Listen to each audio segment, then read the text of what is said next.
All right. Week 12 now. Deuteronomy 6 to 9 and Luke 7. Okay. These are the commands, decrees, and laws the Lord your God directed me to teach you to observe in the land that you are crossing the Jordan to possess, and that you, your children, and their children after them may fear the Lord your God as long as you live by keeping all his decrees and commands that I give you, and so that you may enjoy long life. Hear, Israel, and be careful to obey, so that it may go well with you, and that you may increase greatly in a land flowing with milk and honey, just as the Lord, the God of your ancestors, promised you. Hear, O Israel, the Lord our God, the Lord is one. Love the Lord your God with all your heart and with all your soul and with all your strength. These commandments I give you today are to be on your hearts. Impress them on your children. Talk about them when you sit at home and when you walk along the road, when you lie down and when you get up. Tie them as symbols on your hands and bind them on your foreheads. Write them on the doorframes of your houses and your gates. When the Lord your God brings you into the land he swore to your fathers, to Abraham, Isaac, and Jacob, to give you, a land with large, flourishing cities you did not build, houses filled with all kinds of good things you did not provide, wells you did not dig, the vineyards and olive groves you did not plant. Then, when you eat and are satisfied, be careful that you do not forget the Lord who brought you out of Egypt, out of the land of slavery. Fear the Lord your God. Serve him only and take your oaths in his name. Do not follow other gods, the gods of the people around you. For the Lord your God who is among you is a jealous God, and his anger will burn against you, and he will destroy you from the face of this land. Do not put the Lord your God to the test as you did at Massah. Be sure to keep the commands of the Lord your God and the stipulations and decrees he has given you. Do what is right and good in the Lord's sight, so that it may go well with you, and you may go in and take over the good land the Lord promised on oath to your ancestors, thrusting out all your enemies before you, as the Lord said. In the future, when your son asks you, what is the meaning of the stipulations, decrees, and laws the Lord our God has commanded you? Tell him, we were slaves of Pharaoh in Egypt, but the Lord brought us out of Egypt with a mighty hand. Before our eyes the Lord has sent signs and wonders, great and terrible, on Egypt and Pharaoh and his whole household.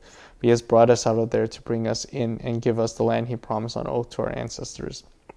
The Lord commanded us to obey all these decrees and to fear the Lord our God, so that we might always prosper and be kept alive, as is the case today. And if we are careful to obey all this law before the Lord our God, as he has commanded us, that will be our righteousness. When the Lord your God brings you into the land you are entering to possess, and drives out before you many nations, the Hittites, Girgashites, Amorites, Canaanites, Perizzites, Hivites, and Jebusites, 7 nations larger and stronger than you. And when the Lord your God has delivered them over to you, and you have defeated them, you must destroy them totally. Make no treaty with them, and show them no mercy. Do not intermarry with them. Do not give your daughters to their sons, or take their daughters for your sons, for they will turn your children away from following me to serve other gods. And the Lord's anger will burn against you and will quickly destroy you. This is what you are to do to them. Break down their altars, smash their sacred stones, and cut down their Asherah poles, and burn their idols in the fire. For you are the people holy to the Lord your God. The Lord your God has chosen you out of the peoples on the face of the earth to be his people, his treasured possession. The Lord did not set his affliction on you and choose you because you were more numerous than other people, but you were the fewest of all peoples. But it was because the Lord loved you and kept the oath he swore to your ancestors, that he brought you out of the mighty hand and redeemed you from the land of slavery, from the power of Pharaoh, king of Egypt. Know therefore that the Lord your God is God. He is the faithful God, keeping his covenant of love to 1,000 generations of those who love him and keeps his commandments. But those who hate him he will repay to their face by destruction. He will not be slow to repay to their face those who hate him. Therefore take care to follow the commands, decrees, and laws I give you today. If you pay attention to these laws and are careful to follow them, then the Lord your God will keep his covenant of love with you, as he swore to your ancestors. He will love you and bless you, increase your numbers. He will bless the fruit of your womb, the crops of your land, your grain, your new wine, and olive oil, the cows of your herds, and the lambs of your flocks in the land he swore to your ancestors to give you. You will be blessed more than any other people. None of your men or women will be childless, nor will any of your livestock be without young. The Lord will keep you free from every disease. He will not inflict on you the horrible diseases you knew in Egypt, but he will inflict them on all who hate you. You must destroy all the peoples the Lord your God gives over to you. Do not look on them with pity and do not serve their gods, for that will be a snare to you. You may say to yourselves, these nations are stronger than we are. How can we drive them out? But do not be afraid of them. Remember well what the Lord your God did to Pharaoh and to all Egypt.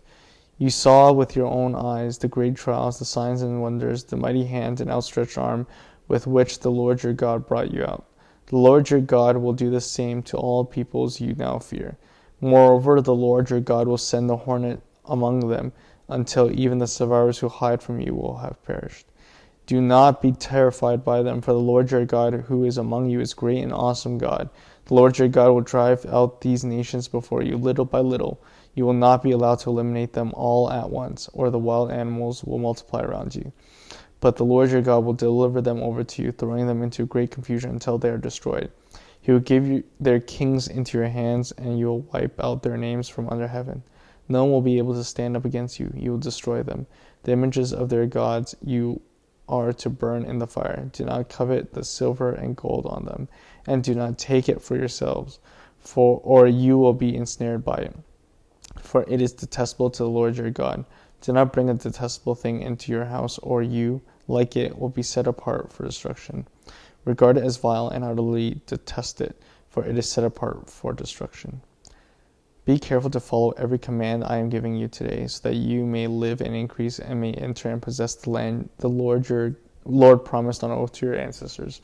Remember how the Lord your God led you all the way into the wilderness for these 40 years, to humble and test you in order to know what was in your heart, whether or not you would keep his commands. He humbled you, causing you to hunger and then feeding you with manna, which neither you nor your ancestors had known, to teach you that man does not live on bread alone, but on every word that comes from the mouth of the Lord. Your clothes did not wear out, and your feet did not swell during these 40 years. Know then in your heart that as a man disciples his son, so the Lord your God disciplines his son, so the Lord your God disciplines you. Observe the commands of the Lord your God, walking in obedience to him or revering him. For the Lord your God is bringing you into a good land, a land with brooks, streams, and deep springs gushing out of valleys and hills, a land with wheat and barley, vines and fig trees, pomegranates, olive oil and honey, a land where bread will not be scarce and you will lack nothing, a land where the rocks are iron and you can dig copper out of the hills. When you have eaten and are satisfied, praise the Lord your God for the good land he has given you. Be careful that you do not forget the Lord your God, failing to observe his commands, his laws, and his decrees that I am giving you today. Otherwise, when you eat and are satisfied, when you build fine houses and settle down, and when your herds grow and flocks grow large, and your silver and gold increase, and all is multiplied, then your heart will become proud, and you will forget the Lord your God, who brought you out of Egypt, out of the land of slavery. He led you through the vast and dreadful wilderness, the thirsty and waterless land, with its venomous snakes and scorpions. He brought you water out of hard rock. He gave you manna to eat in the wilderness, something your ancestors have never known, to humble and test you, so that it might go well with you. You may say to yourself, my power and strength of my hands have produced wealth for me. But remember the Lord your God, for it is he who gives you ability to produce wealth, and so confirms his covenant, which he swore to your ancestors as it is today. If you ever forget the Lord your God and follow other gods and worship and bow down to them, I testify against you today, and you will surely be destroyed. Like the nations the Lord destroyed before you, so you will be destroyed for not obeying the Lord your God. Hear, Israel, you are now about to cross the Jordan to go in to dispossess nations greater and stronger than you, with large cities that have walls up to the sky. The people are strong and tall, Anakites. You know about them and heard of them. Heard it said, who can stand up against the Anakites? But be assured today that the Lord your God is one who goes across ahead of you like a devouring fire. He will destroy them, he will subdue them before you, and you will drive them out and annihilate them completely, as the Lord has promised you. After the Lord your God has driven them out before you, do not say to yourself, the Lord has brought me here to take possession of this land because of my righteousness. No. It is on account of the wickedness of these nations that the Lord is going to drive them out before you. It's not because of your righteousness or your integrity that you're going to take the possession of their land, but on account of the wickedness of these nations. The Lord your God will drive them out before you to accomplish what he swore to your fathers, to Abraham, Isaac, and Jacob. Understand then that this is not because of your righteousness that the Lord your God is giving you this good land to possess, but you are a stiff-necked people. Remember this and never forget how you aroused the anger of the Lord your God in the wilderness. From the day you left Egypt until you arrived here, you have been rebellious against the Lord. At Horeb you aroused the Lord's wrath so that he was angry enough to destroy you. When I went up to the mountain to receive the tablets of the stone, the tablets of the covenant the Lord has made with you, I stayed on the mountain 40 days and 40 nights. I ate no bread and drank no water. The Lord gave me 2 stone tablets inscribed by the finger of God. On them were the commands of the Lord proclaimed to you on the mountain out of the fire on the day of the assembly. At the end of the 40 days and 40 nights, the Lord gave me 2 stone tablets and the tablets of the covenant. Then the Lord told me, go down from here at once, because your people, whom you brought out of Egypt, have become corrupt. They have turned away quickly from what I commanded them and made an idol for themselves. And the Lord said to me, I have seen this people. They are stiff-necked people indeed. Let me alone so that I may destroy them, blot out their name from under heaven. I will make you into a nation stronger and more numerous than they. So I turned and went down from the mountain while it was ablaze with fire. And the 2 tablets of covenants were in my hand. When I looked, I saw that you had sinned against the Lord your God. You have made for yourselves an idol cast in the shape of a calf. You have turned aside quickly from the way that the Lord has commanded you. So I took the 2 tablets and threw them out of my hands, breaking them into pieces before your eyes. And then once again I fell prostrate before the Lord for 40 days and 40 nights. I ate no bread and drank no water because of all the sin you have committed, doing what was evil in the Lord's sight, and so arousing his anger. I feared the anger and wrath of the Lord, for he was angry enough with you to destroy you. But again the Lord listened to me. And the Lord was angry enough with Aaron to destroy him. But at that I prayed for Aaron too. Also I took that sinful thing of yours, the calf you had made, and burned it in the fire. Then I crushed it on the ground into a powder as fine as dust, and threw the dust in a stream that flowed down the mountain.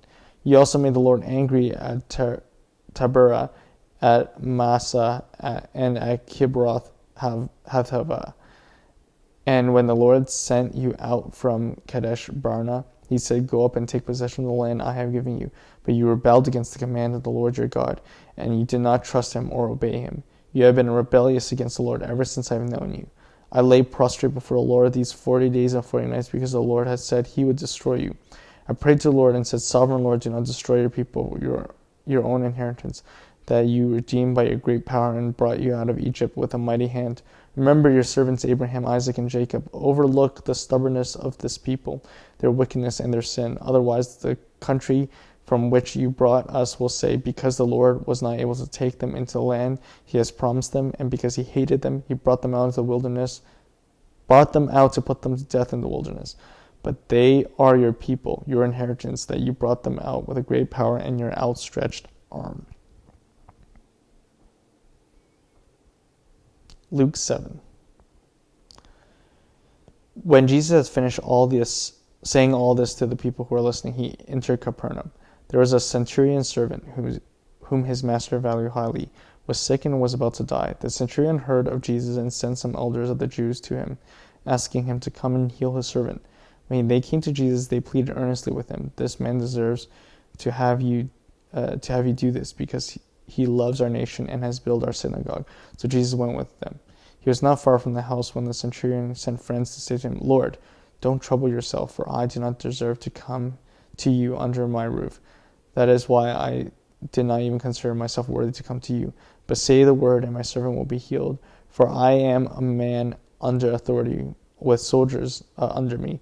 I tell this one, go, and he goes, and this one, come, and he comes. I say to my servant, do this, and he does it." When Jesus heard this, he was amazed at him. Turning to the crowd following him, he said, "I tell you, I have not found such great faith even in Israel." Then the man who had been sent returned to the house and found the servant well. Soon after, Jesus went to the town called Nain, and his disciples and a large crowd went along with him. As he approached the town gate, a dead person was carried out, the only son of his mother, and she was a widow. And a large crowd from the town was with her. When the Lord saw her, his heart went out to her, and he said, "Don't cry." Then he went up, touched the bier they were carrying him on, and the bearers stood still. He said, "Young man, I say to you, get up." The dead man sat up and began to talk, and Jesus gave him back to his mother. They were all filled with awe and praised God. "The great prophet has appeared among us," they said. "God has come to help his people." This news about Jesus spread throughout the Judea and the surrounding country. John's disciples told him about all these things. Calling two of them, he sent them to the Lord to ask, "Are you the one who is to come, or should we expect someone else?" Then the man came to Jesus and said, "John the Baptist sent us to ask, 'Are you the one who is to come, or should we expect someone else?'" At that very time, Jesus cured many who had diseases, sickness, and evil spirits, and gave sight to many who were blind. So he replied to the messengers, "Go back and report to John what you have seen and heard. The blind receive sight, the lame walk, those who have leprosy are cleansed, the deaf hear, the dead are raised, and the good news are proclaimed to the poor. Blessed is anyone who does not stumble on account of me." After John's messengers left, Jesus began to speak to the crowd about John. "What did you go into the wilderness to see? A reed swayed by the wind? If not, what did you go out to see? A man dressed in fine clothes? No. Those who wear expensive clothes and indulge in luxury are in palaces. But what did you go out to see? A prophet? Yes, I tell you, and more than a prophet. This is the one about whom it is written, 'I will send my messenger ahead of you, who will prepare your way before you.' I tell you, among those born of women there is no one greater than John, yet the one who is least in the kingdom of God is greater than he." All the people, even the tax collectors, when they heard Jesus' words, acknowledged that God's way was right, because they had been baptized by John.